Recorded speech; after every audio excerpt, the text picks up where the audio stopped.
नमस्कार, आप देख रहे हैं एमबी नेटवर्क। मैं हूं आपके साथ पंकज यादव। करते हैं बुलेटिन की शुरुआत। और प्रधानमंत्री नरेंद्र मोदी उत्तराखंड को 4200 करोड़ की परियोजनाओं का मेगा गिफ्ट देने जा रहे हैं।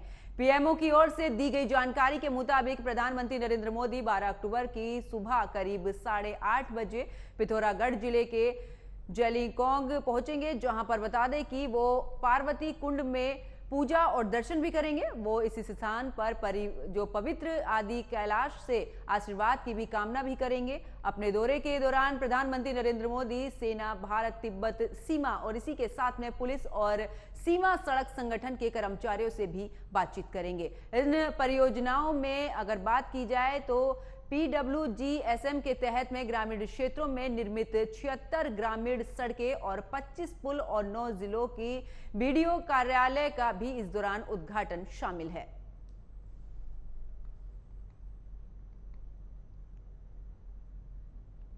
खबरों में आगे बात करते हैं, जहां पर देश की राष्ट्रपति द्रौपदी मुर्मू श्रीनगर पहुंची, जहां पर जम्मू कश्मीर के उपराज्यपाल मनोज सिन्हा से श्रीनगर हवाई अड्डे पर उनका स्वागत किया। राष्ट्रपति बनने के बाद ये उनका कश्मीर में पहला दौरा है। राष्ट्रपति मुर्मू के टेक्निकल एयरपोर्ट पर भी उतरने के बाद पहले वहां पर बलिदान जो वीर सैनिक और इस दौरान उनको श्रद्धांजलि अर्पित की है। उसके बाद उनका काफिला कश्मीर विश्वविद्यालय के दीक्षांत समारोह में शामिल होने के लिए रवाना हुआ है। इस मौके पर 320 छात्रों, जिनमें से 210 लड़कियों और 110 लड़कों को नगद पुरस्कार के साथ में स्वर्ण और रजत पदक के साथ में सम्मानित किया गया है। समारोह के दौरान 283 छात्रों को स्वर्ण पदक भी दिए गए हैं, जिसमें से 189 लड़कियों और 94 लड़के शामिल हैं। जबकि प्रायोजित स्वर्ण पदक 21 छात्रों को दिए जाएंगे, जिसमें से 13 लड़कियों और 2 लड़के शामिल हैं। इसके अलावा प्रायोजित रजत पदक 4 छात्रों को दिया है और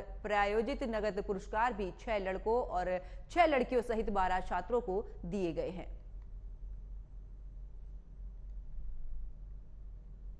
खबरों में आगे बात करते हैं, जहां पर राष्ट्रीय जांच एजेंसी NIA ने बैन आतंकी संगठन पॉपुलर फ्रंट ऑफ इंडिया पर बड़ा एक्शन लिया है। जांच एजेंसी ने दिल्ली, NCR, यूपी, महाराष्ट्र, तमिलनाडु और राजस्थान में PFI से जुड़े लोगों के कई ठिकानों पर छापेमारी की है।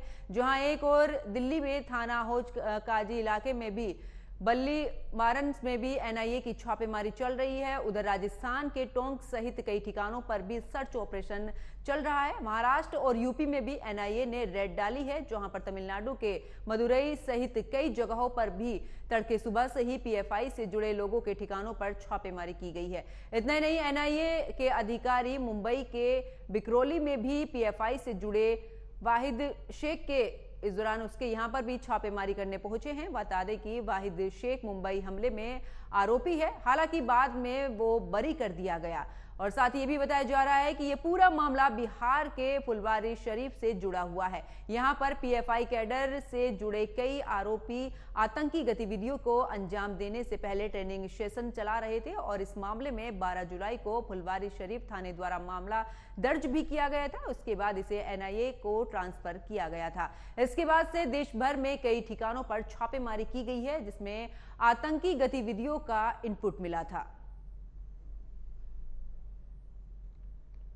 खबरों में आगे बात करते हैं, जहां पर पाकिस्तान के सियालकोट में अज्ञात हमलावरों ने जनवरी 2016 में पंजाब के पठानकोट में होने वाले आतंकी हमले के मास्टरमाइंड शाहिद लतीफ को मार डाला है। वहीं इतना ही नहीं, पाकिस्तान में पिछले कुछ दिनों से लगातार उन आतंकियों के मरने की खबर आ रही है जो उन्हीं के इशारों पर काम करते थे। इसी को लेकर रिपोर्ट देखिए।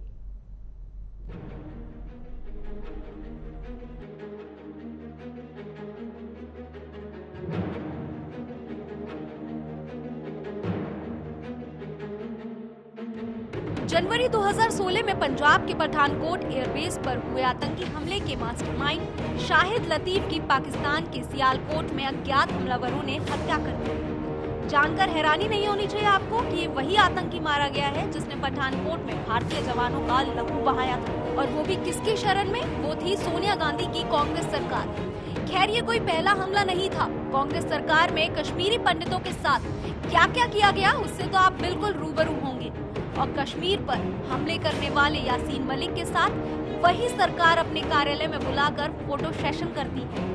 तो इससे साफ जाहिर होता है कि कांग्रेस ऐसे आतंकवादियों, हमलावरों और कट्टरपंथी जिहादियों को हमेशा से शरण देती है। और पंजाब के पठानकोट में जिस मास्टरमाइंड को पाकिस्तान में मारा, उसे भी मनमोहन सरकार में छोड़ दिया गया था। बता दें कि वह भारत के मोस्ट वांटेड आतंकियों में से एक था और उसके विरुद्ध रेड कॉर्नर नोटिस भी जारी किया जा चुका था। पठानकोट हमले में डिफेंस सिक्योरिटी कॉर्प्स के 5 जवान, IAF के एक गार्ड और NSG के एक कमांडो बलिदान हो गए थे। सियालकोट के एक मस्जिद के भीतर शाहिद लतीफ की हत्या बुधवार 11 अक्टूबर 2023 की सुबह की गई। शाहिद सियालकोट इलाके में आतंकी संगठन जैश ए मोहम्मद का बड़ा कमांडर था। उसको छोटा शाहिद बाई और नूरू अल दीन के नाम से जाना जाता था। एक और जानने वाली बात ये थी कि 2010 में कांग्रेस सरकार ने गुडविल गेस्चर दिखाते हुए उसे पाकिस्तान को प्रत्यर्पित कर दिया था। लतीफ को एक बार वर्ष 1994 में भारत में भी UAPA के तहत गिरफ्तार किया गया था और वर्ष 2010 में सजा पूरी होने पर पाकिस्तान प्रत्यर्पित कर दिया गया था। वह पाकिस्तान जाकर दोबारा भारत के खिलाफ आतंकी गतिविधियों में भाग लेने लगा था। वर्ष 2020 में भारतीय गृह मंत्रालय द्वारा UAPA के अंतर्गत आतंकी घोषित किए जाने वालों की लिस्ट में उसका भी नाम था। लतीफ वर्ष 1999 में हुई इंडियन एयरलाइंस के विमान की हाईजैकिंग में भी आरोपित था। वर्ष 2016 में पंजाब की सीमा से सटे पठानकोट में स्थित भारतीय वायुसेना के महत्वपूर्ण एयरबेस पर हमला हुआ था। एयरबेस के अंदर पाकिस्तानी आतंकी घुस आए थे और छुपकर हमला करने लगे थे। शाहिद लतीफ इस मामले में साजिश करता था। उसने ही ये हमला करने वाले 4 आतंकी को पठानकोट भेजा था। 1 जनवरी 2016 ये वो दिन था जब पठानकोट एयरबेस पर हमला हुआ था और 7 सुरक्षा कर्मियों समेत 8 लोगों की मौत हो गई थी। जवाबी कार्रवाई में 4 आतंकी मारे गए थे। भारतीय जांच एजेंसी की माने तो इस आतंकी हमले के पीछे जैश ए मोहम्मद के आतंकियों का हाथ बताया गया था। पाकिस्तान में अज्ञात हमलावरों द्वारा मारे जाने वाले आतंकियों की सूची में शाहिद सबसे नया नाम था। इससे कुछ ही दिन पहले कराची में लश्कर के एक आतंकी मुफ्ती केसर फारूक की भी अज्ञात हमलावरों ने गोली मारकर हत्या कर दी थी। पाकिस्तान में ही रहने वाले खालिस्तानी आतंकी परमजीत सिंह पंजवार की भी अप्रैल 2023 में इसी तरह हत्या हुई थी। लगातार एक के बाद एक उन लोगों की हत्या हो रही है जो पाकिस्तान के इशारों पर काम करते थे। इससे तो साफ जाहिर होता है कि पाकिस्तान किसी का सगा नहीं है। Bureau report, AMV network.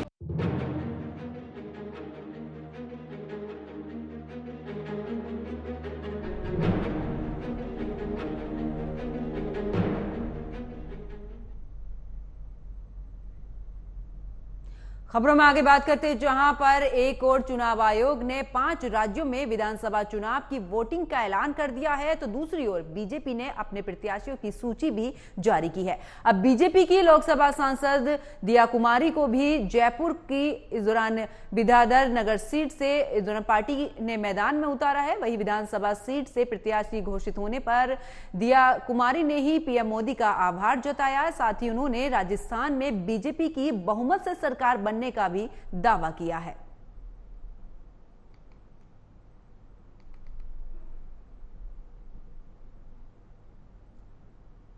बिल्कुल फिर से पार्टी को धन्यवाद दूंगी कि मुझे सवाई माधोपुर जो कि भरतपुर संभाग में था और फिर उसके बाद राजसमंद जिसमें 3 संभाग लगते हैं और अब जयपुर क्योंकि मैं बेटी हूँ तो मुझे यहाँ से भी अब चुनाव लड़ने का अवसर दिया पार्टी ने, तो मैं बहुत बहुत आभारी हूँ।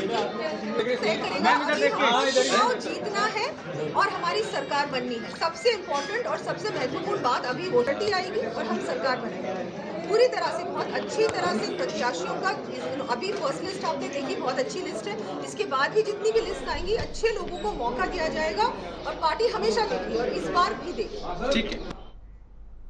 खबरों में आगे बात करते हैं, जहां पर उत्तराखंड की कैबिनेट मंत्री रेखा आर्या ने उत्तरकाशी दौरे के हिमालय म्यूजियम का उद्घाटन किया है। उनके बाद उन्होंने नेहरू पर्वतारोहण संस्थान काशीपुर की इस दौरान जो उत्तरकाशी है उसकी ओर से आयोजित बेसिक एवं एडवांस माउंटेनियरिंग प्रशिक्षण कोर्स के भी दीक्षांत समारोह को भी उन्होंने संबोधित किया है। उन्होंने कहा कि परंपरागत पेशे से हटकर इन बच्चों ने पर्वतारोहण साहसिक क्षेत्र है उसको चुना है जो उत्साहवर्धक एवं सराहनीय है। प्रथम महिला एवरेस्ट विजेता बिचेंद्री पाल ने भी इसी संस्था से प्रशिक्षण लिया था। आज दुनिया की तमाम ऊंचाई और वाली जो चोटियां हैं उन पर फतेह कर देश का नाम बढ़ा रही हैं।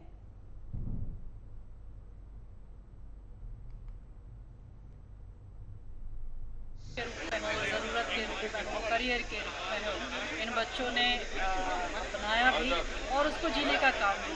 और इन्होंने ये बताया कि साहस के आगे, धैर्य के आगे, दृढ़ संकल्प के आगे पहाड़ भी छोटा हो जाता है, यह इन्होंने बताने का काम किया। तो ऐसे आज इस दीक्षांत समारोह में मुझे प्रतिभाग करने का मौका मिला और निश्चित रूप से सभी को बैच लगाते हुए मैं स्वयं अपने आप को गौरवान्वित महसूस कर रही थी। और गर्व होता है कि निम जैसी संस्था हमारे उत्तरकाशी और अपने उत्तराखंड में स्थापित है और यहाँ बचेंद्री पाल जैसे ऐसे महान महान पर्वतारोहियों को इस संस्था ने देश को समर्पित किया है, जिन्होंने एवरेस्ट फतेह करने का काम किया है। निश्चित रूप से इस संस्थान में आते हुए और इन प्रशिक्षकों को देखते हुए जो देश के विभिन्न राज्यों से यहाँ पहुँचे हुए हैं और मुझे लगता है कि उन्होंने अपने जीवन के लिए भी बहुत कुछ सीखा होगा। तो आज सभी को शुभकामनाएं भी दी हैं, उनको प्रमाण भी दिया है और मुझे लगता है कि ये आगे चल के जो है देश के किसी न किसी रूप में जो है देश की सेवा करेंगे। तो आज बहुत ऐतिहासिक। खबरों में आगे बात करते हैं जहां पर पूर्व केंद्रीय मंत्रियों और हरिद्वार के सांसद रमेश पोखरियाल निशंक ने हरिद्वार जिला विकास समन्वय और निगरानी समिति की बैठक की अध्यक्षता की। उन्होंने जिले में चल रहे अधिकारियों को विकास कार्यों को जल्द पूरा करने के भी निर्देश जारी किए हैं। तो हरिद्वार का ये पूरा मामला है जहां पर बता दें कि अधिकारियों को जल्द से जल्द जो भी अधूरे कार्य हैं उनको पूरा करने के लिए दिशा निर्देश दिए हैं। विकास समन्वय की बैठक में शामिल हुए थे सांसद रमेश पोखरियाल।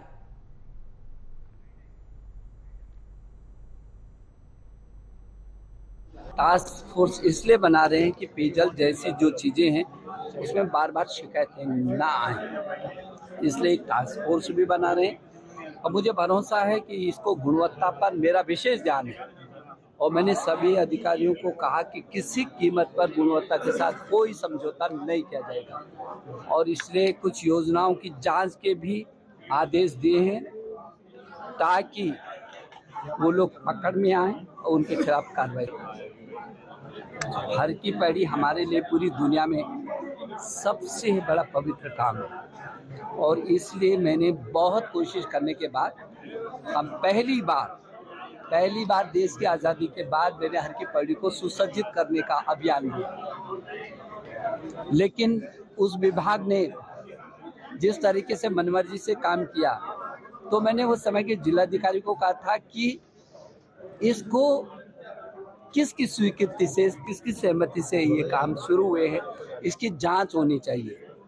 मुझे भरोसा है कि जांच उसकी हुई है, लेकिन उन जो दोषी हैं उनको हर हाल में दंडित होना है, ये अब हमको करना है। लेकिन उस पर जांच हो गई है। हर की पैड़ी का एक पैसा भी गड़बड़ होगा तो उसको। खबरों में आगे बात करते हैं जहां पर सरकार की ओर से गरीबों को आवास उपलब्ध कराए जाने को लेकर पीएम आवास योजना पूरे देश भर में चलाई जा रही है, जिसके तहत इस योजना में भारी संख्या में लोग आवास के लिए आवेदन करते हैं। इसके बाद संबंधित विभाग के अधिकारी पात्र व्यक्तियों का चयन कर उसकी सूची सरकार को भेजते हैं। रामनगर विकास खंड के अंतर्गत पीएम आवास योजना के तहत ठगी करने का मामला सामने आया है, जिसको लेकर अब जहां एक और अधिकारियों में हड़कंप मचा है तो वहीं ग्रामीण भी काफी दहशत में है। घटना के संबंध में जानकारी देते हुए रामनगर विकासखंड के पूर्व ब्लॉक प्रमुख एवं वर्तमान में ज्येष्ठ उप प्रमुख संजय नेगी ने बताया कि बीते दिवस की अगर बात की जाए तो प्रधानमंत्री आवास योजना के तहत चयनित हुए 2 ग्रामीणों के पास फोन आया।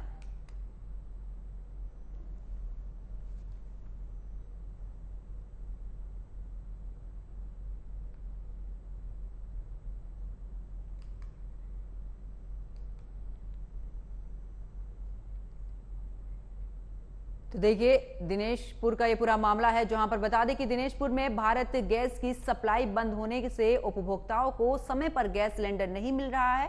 गैस सिलेंडर की होम डिलीवरी नहीं होने से उपभोक्ताओं में काफी आक्रोश है। बता दें कि कुछ दिन पहले ही भारत पेट्रोलियम की ओर से अनियमितताओं के चलते भारत सरकार और इस दौरान भारत गैस एजेंसी दिनेशपुर की सप्लाई बंद कर दी गई थी, जिसके चलते गैस उपभोक्ताओं को काफी दिक्कतों का भी सामना करना पड़ा। अन्य एजेंसियों से भी जो सप्लाई दी जा रही है, एक ही स्थान पर खड़े होकर सिलेंडर वितरित किए जा रहे हैं। गैस उपभोक्ताओं ने प्रशासन से पहले की तरह इस बार भी गैस की होम डिलीवरी करने की मांग की।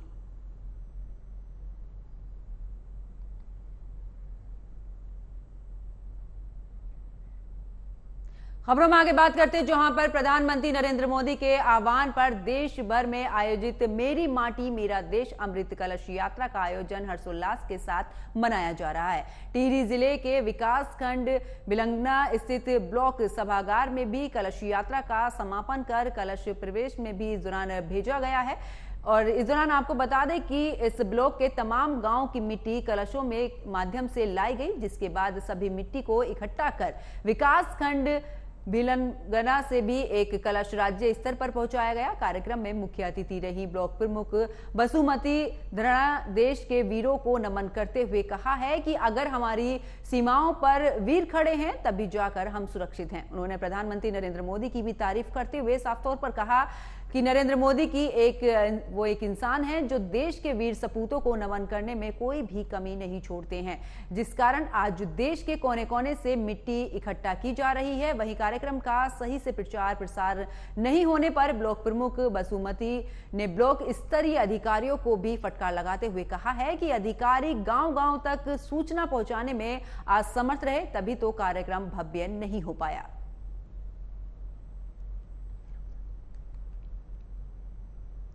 खबरों में आगे बात करते हैं, जहां पर यूपी के मुरादाबाद से सनसनीखेज वारदात का मामला सामने आया है, जहां पर पीतल कारीगर की सरेआम चाकू से घोंपकर हत्या कर दी गई है। वारदात के बाद हमलावर मौके से फरार हो गए हैं।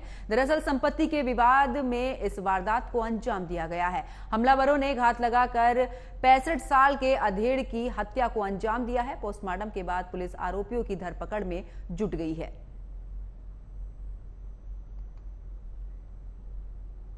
खबरों में आगे बात करते हैं, जहां पर यूपी में झोला छाप डॉक्टरों का बेखौफ रैकेट धड़ल्ले से आम लोगों के साथ में ठगी कर रहा है। अब मुरादाबाद से भी ऐसा ही एक वीडियो सामने आया है, जो आपको सोचने पर मजबूर कर देगा कि आखिर कैसे ये झोला छाप डॉक्टर आम नागरिकों को अपने झांसे में फंसा रहे हैं।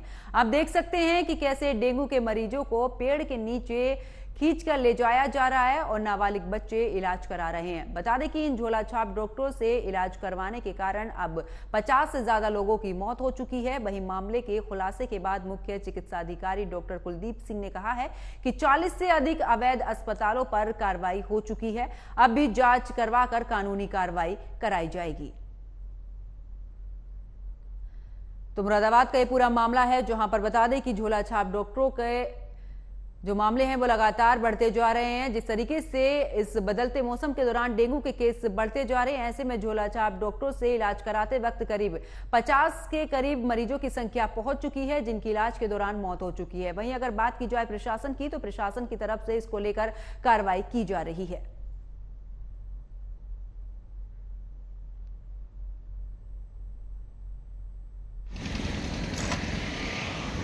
इसकी मैं जांच कराऊंगा, अपने एडिशनल सीएमओ को भेज के, जरूरत पड़ेगी मैं भी खुद मौके पे जाऊंगा, उसके बाद मैं आपको कुछ बता पाऊंगा।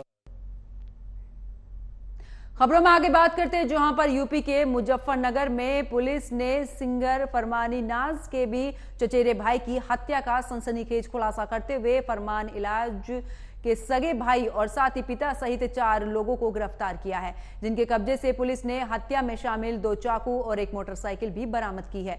दरअसल आपको बता दें कि बीते 5 अगस्त को गांव मोहम्मदपुर में भी सिंगर फरमानी नाज के चचेरे भाई खुर्शीद की चाकू मारकर बाइक सवार कुछ बदमाशों द्वारा हत्या कर दी गई थी, जिसके चलते इस मामले में उस समय पुलिस ने अज्ञात बदमाशों के खिलाफ धारा 302 में मुकदमा दर्ज कर आरोपियों की गिरफ्तारी के लिए प्रयास शुरू कर दिए थे।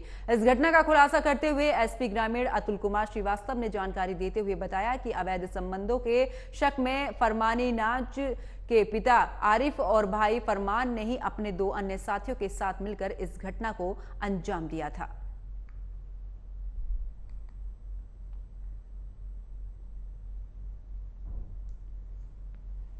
गांव के बाहर शाम को एक लड़का खुर्शीद नाम का टहलते हुए जाते समय उसकी चाकुओं से गोद करके हत्या कर दी गई थी। अत्यंत गंभीर प्रकरण था, गंभीर घटना थी। इसको देखते हुए वरिष्ठ पुलिस अधीक्षक महोदय द्वारा एसओजी सहित तीन टीमों का गठन किया गया। इन टीमों ने लगातार प्रयास जारी रखा। प्रयास करते हुए आज इस घटना का सफल अनावरण किया गया है। इस घटना में शामिल 4 अभियुक्तों को गिरफ्तार किया गया है। घटना में जो प्रयुक्त मोटरसाइकिल थी और जो चाकू था वो बरामद कर लिया गया है। इन अभियुक्तों से विस्तृत पूछताछ से ये जानकारी मिली है कि ये घटना अवैध संबंधों की आशंका के कारण घटित हुई है। सभी अभियुक्तों को गिरफ्तार कर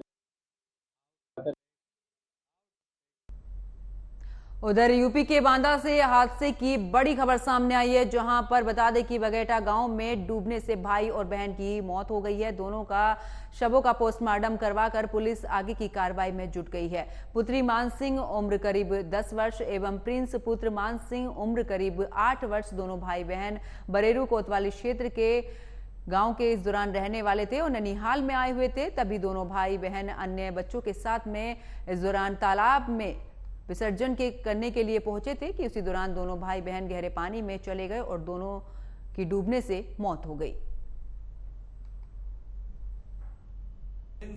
कोटारे और अमृता कोटारे नामक 2 बच्चों की ननिहाल में तालाब में डूबने के कारण मृत्यु हो गई है। बताया गया है कि प्रिंस कोटारे और अमृता दोनों ही मान सिंह के पुत्र पुत्री हैं, जिनकी उम्र क्रमशः 8 वर्ष और 10 वर्ष है। कुछ लोगों द्वारा लाया। और मेरे साथ फिलहाल खबरों में इतना ही। आप देखते रहिए AMB नेटवर्क। नमस्कार।